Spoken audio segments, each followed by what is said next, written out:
A Polícia Federal ela cumpriu o mandado de prisão domiciliar justamente contra o Felipe Martins, ex-assessor de Jair Bolsonaro.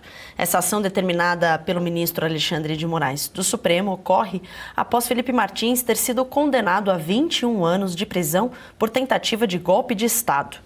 A defesa de Martins classificou a medida como absurda e abuso, alegando que a decisão foi motivada por atos de terceiros, em referência à prisão de Silvinei Vasquez, ex-diretor da Polícia Rodoviária Federal, que também integrava o núcleo 2 da suposta trama golpista. Segundo a PGR, esse grupo era responsável por gerenciar iniciativas para manter Bolsonaro no poder, incluindo a elaboração da tal minuta do golpe. Vamos ouvir a fala do Jeffrey Chikini em vídeo postado nas suas redes sociais, advogado do Felipe Martins. Aí ele vem e fala o seguinte: desse modo, na presente hipótese, é possível a restrição da liberdade de ir e vir do Felipe Martins, pois observa-se a presença dos requisitos necessários e suficientes para a decretação da prisão preventiva. Olha só, prisão preventiva. Apontando, portanto, a imprescindibilidade, compatibilização entre a justiça penal e o direito à liberdade. No caso dos autos, ainda que presentes os requisitos para a decretação da prisão preventiva, verifica-se neste momento a possibilidade de prisão domiciliar. Veja só, segundo ele, caberia prisão preventiva. Mas como ele é bonzinho, ele vai decretar a prisão domiciliar. E ele vem e diz: diante do exposto, decreto a prisão domiciliar do Felipe. Pera lá, o que o Felipe fez? Ele explicou o que o Ramagem fez, ele explicou o que o Silvinei fez, mas não explicou o que o Felipe fez. O Felipe, literalmente, está sendo preso, foi preso domiciliarmente, por culpa, segundo a decisão, do Ramagem e do Silvinei. Decreto, uso de tornozeleira, prisão domiciliar. Gente, olha isso aqui. E acaba a decisão, ó. Assinado, ministro Alexandre de Moraes. Só que, gente, é básico. Básico do básico do básico. Princípio da intranscendência da pena. Artigo 5º, inciso 45 da Constituição Federal. Nenhuma pena passará da pessoa do condenado, da pessoa do culpado. Princípio da intranscendência da pena. Cada culpado responde por sua parcela de culpa.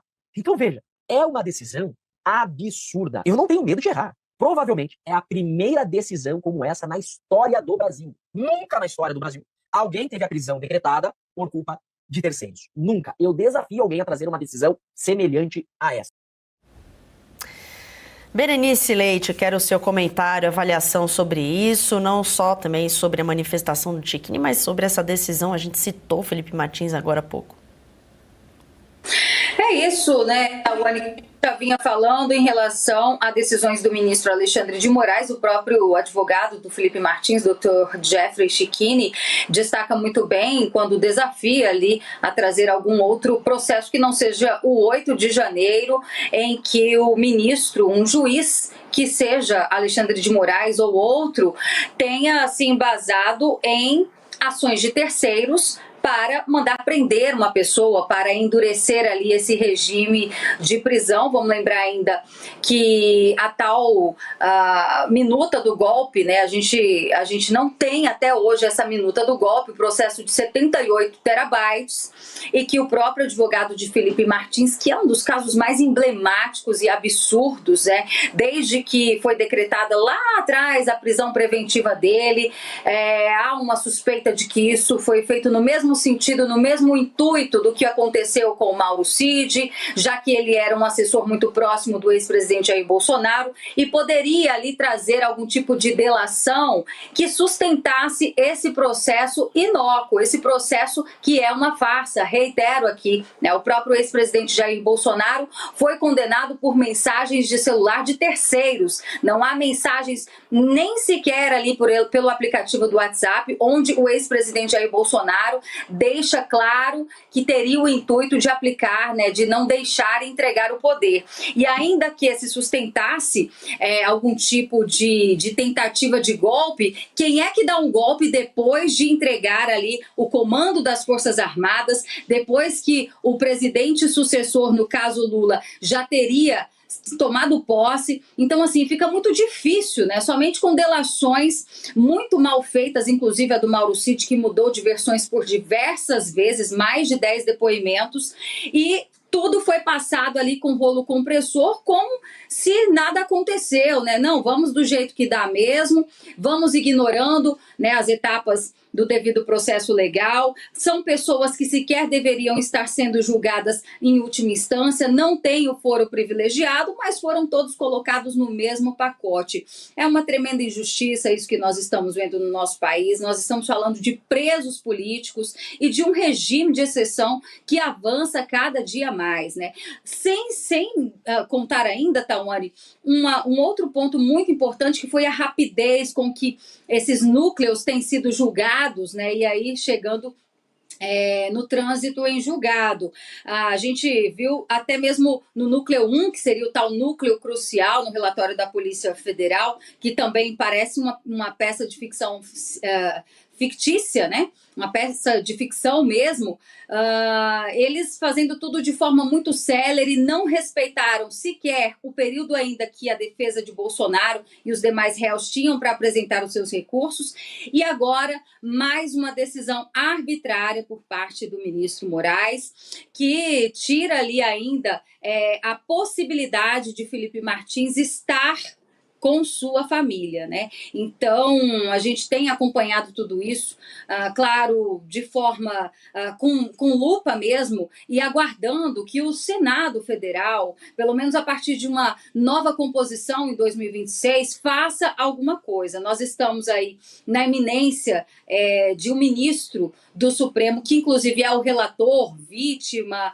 e tudo mais dentro do processo do 8 de janeiro, no alvo de um escândalo, de um dos maiores escândalos de corrupção do nosso país, agora essa questão do Banco Master em que o envolve, e a gente vai analisar, né, como é que vai ser os próximos passos desse julgamento, desse processo do 8 de janeiro, onde o ministro Moraes agora também se vê nós vemos ele de uma certa forma acuado, não só porque nós aqui, né, da mídia independente, do jornalismo independente, a gente já vem denunciando aí todas essas arbitrariedades ao longo dos últimos anos, mas também agora a grande mídia, a velha imprensa, o colocando aí dentro desse paredão, para que ele perceba que não está mais sendo apoiado por toda a opinião pública. Então, que isso, de alguma forma, venha a impactar nas decisões dele e que coloque freios, já que nós não temos contrapeso ali no Senado Federal, viu, Tawane?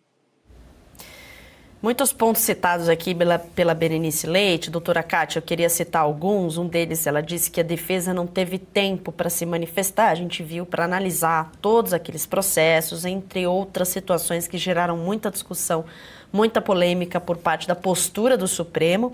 E também agora a medida determinada de ofício pelo relator sem uma provocação nova da Procuradoria-Geral da República. Você, como do meio jurídico, pode falar melhor sobre isso?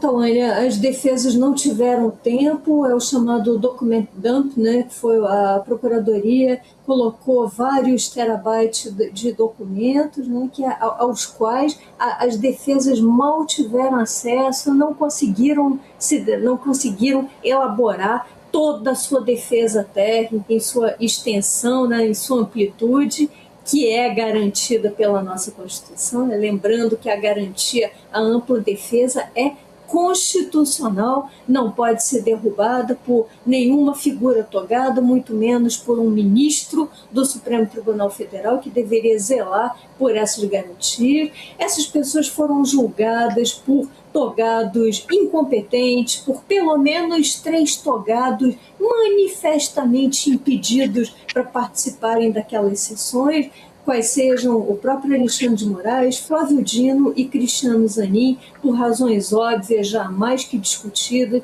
Não existe minuta do golpe, porque, por definição, golpe não se desfere por minuta, por retórica, por documentação escrita, mas sim por violência armada, coisa que ninguém nesse país viu, portanto, não houve qualquer indício, qualquer sinal de materialidade delitiva, nem nos casos da trama golpista, nem em todos os outros casos do 8-1, nem em todos esses absurdos inventados por esse consórcio Lulo-STF. Felipe Martins foi condenado por ser um ideólogo, nas palavras de Flávio Dino e do próprio Alexandre de Moraes, ou seja, foi condenado por pensar. O crime de pensar já foi criado por togados e oficializado no Brasil, e tudo sob os olhos de um Senado que permanece inerte, que não toma uma providência qualquer para defenestrar esse senhor aí, Alexandre de Moraes, para defenestrar outras figuras despóticas do nosso judiciário, tudo sob os olhos de um Congresso que já deveria, faz tempo, ter revogado os artigos 359L e 359M do Código Penal, que são os tais artigos do golpe, artigos que não fazem sentido algum, não deveriam sequer ter sido aprovados pelo parlamento, mas uma vez que foram, deveriam ter sido revogados para ontem, e com essa revogação todas as condenações dos prisioneiros políticos, todos os inquéritos, todas as medidas arbitrárias, medidas cautelares, prisões domiciliares, etc. Tudo isso ruiria por terra de um minuto ao outro. O Congresso tem esse poder de tomar medidas efetivas contra o nosso atual judiciário despótico, mas não faz por covardia, não faz porque cede à intimidação, não faz porque muitos congressistas, sabemos, também mantêm relações promíscuas com togados de tribunais superiores. Então é isso que precisa mudar nesse país. Nós não podemos ficar à sanha, às expensas aí da crueldade, da tirania, de pessoas que abusam do seu poder, abusam diuturnamente, abusam no sábado, abusam no domingo, abusam todos os dias, não respeitam festas de Natal, festas de Réveillon, não respeitam o descanso das pessoas, não respeitam absolutamente nada, não respeitam as próprias liberdades, sequer a liberdade fundamental de pensar e a liberdade mais fundamental ainda de ir e vir. É premente que o Congresso se mexa, sob pena de reconhecer que está oficialmente com as portas fechadas, como efetivamente está, né? Anderson, seu comentário sobre essa situação, a gente pode levantar também um dos pontos que a Berenice comentou inicialmente sobre a imprensa, né? O que dizer do papel da imprensa nesse meio de polêmicas em relação às decisões do Supremo? Então, Tawane, a questão da imprensa, como a Berenice levantou, a imprensa, sejamos sinceros, tirando a Revista Oeste, vale sim reforçar essa exceção, tirando a Revista Oeste, um ou outro veículo, até mesmo segmentado, a imprensa em geral, até ontem, digamos assim, aplaudia as decisões do Moraes, decisões essas que quem acompanha o site, a programação audiovisual e a revista digital da Revista Oeste já sabia que eram decisões autoritárias, que não tinham base alguma no que prevê a Constituição Federal, que deveria ser ali a Carta Magna a ser seguida, sobretudo pelos ministros do STF. Até então a imprensa aplaudia, né? E vale até reforçar, Tawane, que a questão do Felipe Martins, que a gente está comentando, que está aqui dividindo a tela comigo neste momento, a questão do Felipe Martins, a falsa viagem aos Estados Unidos foi noticiada por um então colunista do site Metrópolis, né? A partir de uma notícia de um colunista, o Guilherme Amado, né? Que na época estava no Metrópolis, o Moraes determinou ali a prisão preventiva do Felipe Martins. Foi baseado numa não notícia, porque a viagem não aconteceu, né? Ele determinou a prisão baseada numa publicação de um site, de um colunista.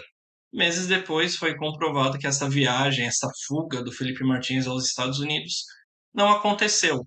Não teve barulho algum da chamada velha imprensa em relação a esse erro, a esse equívoco, né? Que nem eu falei, até ontem a imprensa estava aplaudindo as decisões autoritárias do ministro Alexandre de Moraes, né? Inclusive, inclusive concedia entrevistas a rodo aí a veículos simpáticos ao regime lulopetista em colaboração com o STF. E agora aí, por causa aí desse contrato milionário, dessa relação até mesmo, né, como vem sendo reportado, essa relação pessoal até, né, direta do ministro Alexandre de Moraes com a questão do Banco Master, que por coincidência havia firmado um contrato de 129 milhões de reais com a advogada Viviane Barsi, que é a mulher do Moraes, né, é bom reforçar isso.